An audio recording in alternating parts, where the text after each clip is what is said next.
Hello everyone, welcome to J&P Career Point. Today I am going to discuss a very important topic, that is Kepler's laws of planetary motion. It is a very important topic in exams point of view. Exams में ज़्यादातर इसी topic से questions आते हैं, ठीक है. So let us discuss what is Kepler's laws of planetary motion. As the name suggests, these are the laws which describes planetary motion. ये ऐसा लॉ है जो कि प्लैनेट्स की मूवमेंट के बारे में बताता है, प्लैनेट्स की मोशंस के बारे में बताता है. सो जो पिछले ज़माने में पहले जो एस्ट्रोनॉमर्स हुआ करते थे, ना उनके पास कुछ टेलीस्कोप था, ना कुछ मॉडर्न इक्विपमेंट्स था, फिर भी वो प्लैनेटरी मोशन को ऑब्जर्व करते थे, प्लैनेटरी पोजीशन, प्लैनेट्स की पोजीशन को ऑब्जर्व करते थे और डेटा कलेक्ट करते थे. और बाद में गैलीलियो आए. आपने सबने सुना होगा गैलीलियो का नाम. तो इन्होंने बहुत रिमार्केबल काम किया है एस्ट्रोनॉमी में, ठीक है. तो इन्होंने भी प्लैनेटरी मोशन को ऑब्जर्व किया, प्लैनेट्स के पोजीशन के बारे में बताया, डेटा कलेक्ट किया. और by the end of 16th century there were lots of data available regarding the planetary motion. 16th century and होने तक बहुत सारे डेटा अवेलेबल था. किसके बारे में? प्लैनेटरी मोशन के बारे में. ओके, सो प्लैनेटरी मोशन के रिगार्डिंग लॉ किसने दिया? केपलर ने दिया, ठीक है. So let us know some interesting facts about Kepler. Who is he and what is his education and what is his achievements. So let us know Kepler. Kepler का पूरा नाम होता है Johannes Kepler and he was a German astronomer as well as mathematician. Okay, ये astronomer भी थे और mathematician भी थे. So I can write he is a German astronomer and mathematician. Okay,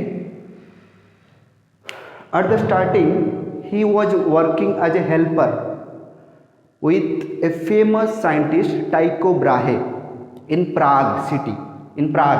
okay, so एक फेमस साइंटिस्ट हुआ करते थे उस टाइम, टाइको ब्राहे. तो उनके साथ ये जो जोहानेस केपलर है, उनके साथ ये काम किया करते थे एज ए हेल्पर, उनको हेल्प करते थे, ठीक है. एक इंस्टीट्यूट में ये काम किया करते थे जोहानेस केपलर. तो टाइको ब्राहे के साथ जोहानेस केपलर ने काम किया करते थे. After the death of Tycho Brahe, I should write the Tycho Brahe. He was a very famous astronomer at that time. Okay, वो उस समय में बहुत ही फेमस एस्ट्रोनॉमर थे, बहुत कुछ डेटा दिए थे, तो इसलिए वो बहुत ही फेमस एस्ट्रोनॉमर थे, ठीक है. तो इनके साथ केपलर ने एज ए हेल्पर काम कर रहे थे प्राग में. कौन सी जगह में? प्राग में. Okay, so after the sudden death of Tycho Brahe, Kepler was appointed in his position. जब टाइको ब्राहे का डेथ हो गई तो केपलर को उनकी जगह दे दी गई. टाइको ब्राहे उस रिसर्च इंस्टीट्यूट में जिस प्लेस में थे, जिस पोजीशन में थे, उस पोजीशन में आ गए जोहानेस केपलर. फिर जोहानेस केपलर ने क्या किया? टाइको ब्राहे थे एस्ट्रोनॉमर, तो उन्होंने बहुत सारे डेटा कलेक्ट किया था रिगार्डिंग प्लैनेटरी मोशन. तो उस डेटा को कलेक्ट किया जोहानेस केपलर ने. उनकी काम आसान हो गया. देखो कैसे आसान हो गया. जोहानेस केपलर ने इनकी डाटा को कलेक्ट किया और फिर उसको एनालाइज किया, ठीक है. उसको एनालाइज किया और एनालाइज करने के बाद उनको पता चला कि जो सारे प्लैनेट्स सन के अराउंड मूव करते हैं वो एक सिमिलर पैटर्न में मूव करते हैं. तो उसी पैटर्न को उसने क्रैक किया और फिर 3 लॉ दे दिए जिसको आप पढ़ते हो Kepler's laws of planetary motion. So this is all about Kepler, Johannes Kepler. So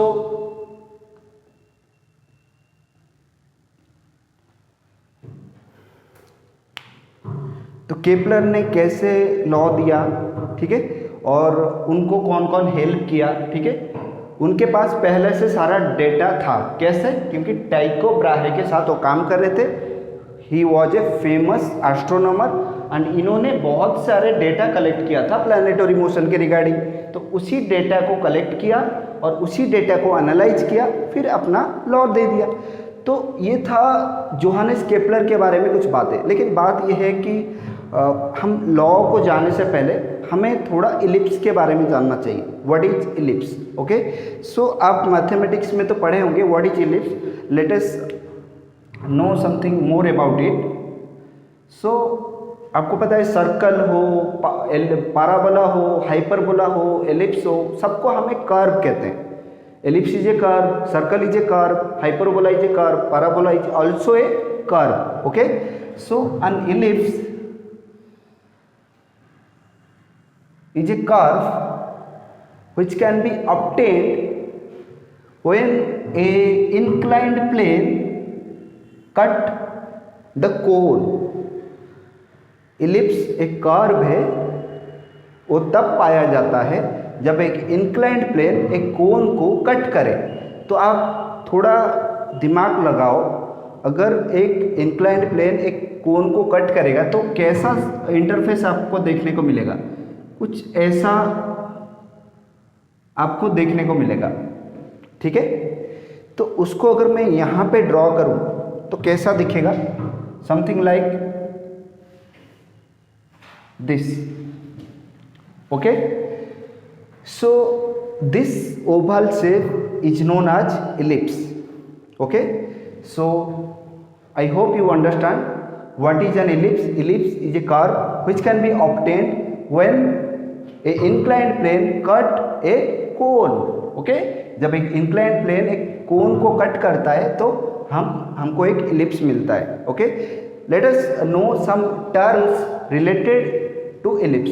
ठीक है, इलिप्स के बारे में जो टर्म्स है उसको जानते हैं. ठीक है, उसको जानने की कोशिश करते हैं.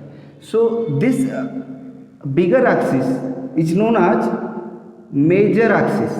This axis is known as major axis and this axis is known as minor axis. I hope I am clear to you. This is major axis and this is minor axis. So let me write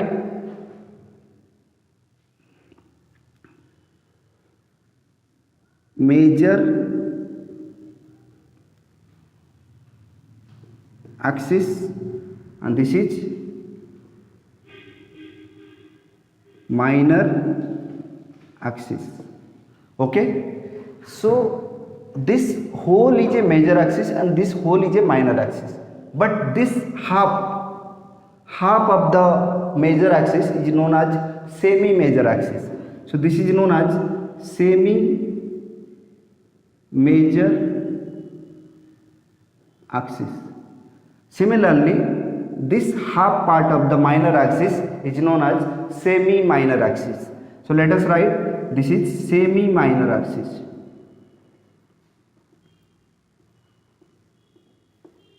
Okay, and one thing, this ellipse has two focal points.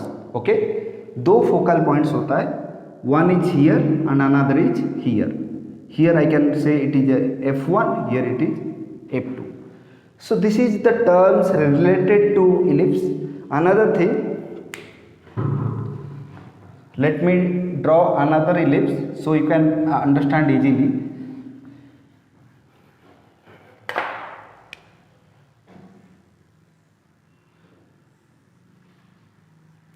So this is focus F1, this is focus F2.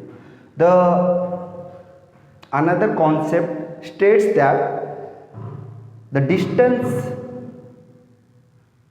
to the two focal point, two focus from every point of the curve is a constant.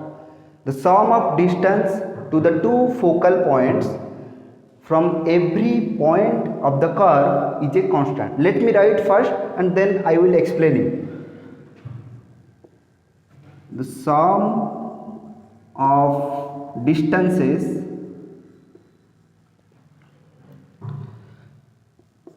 to the two focal points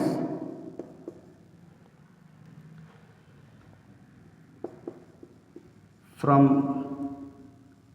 every point of the curve is a constant. The sum of distances to the two focal points from every point of the curve is a constant. That means if I take this is the curve, okay? If I take 3 points, if I take point A, if I take a point B, if I take a point C, okay? So this इस point से जो तुम focal points को connect करोगे, that is AF1 and AF2, that is the sum of distances to the two focal points. ये जो distance है AF1 AF2, this is the sum of distances of the to the two focal points. Okay, तो AF1 AF2, this will be a constant. तो ये है concept कि curve के किसी भी पॉइंट से अगर तुम फोकल पॉइंट्स को कनेक्ट करते हो, जो डिस्टेंस आपको मिलेगा उसकी समेशन एक कांस्टेंट होगा. सपोज AF1 प्लस AF2, अगर ये 2 मीटर होता है और ये अगर 4 मीटर होता है तो टोटल कितना हुआ 6 मीटर. वैसे ही अगर तुम ये एक भी एक पॉइंट है जो कि कर्व पे लाई कर रहा है, ठीक है. अगर तुम इसको कनेक्ट करते हो BF1 and BF2, this will B is also a constant which is same as AF1 plus AF2. So I hope you are understanding. So similarly CF1 and CF2, CF1 plus CF2, it will be 6 meter. So the sum of distances to the two focal points from every point of the curve is a constant. Curve के किसी भी point से अगर तुम दो लाइनें खींचती हो दो फोकल पॉइंट को, तो जो समेशन होगा डिस्टेंस का तो वो कांस्टेंट होगा. ठीक है, जैसे कि AF1 plus AF2 is a constant, BF1 plus BF2 is a constant, CF1 plus CF2 is a constant.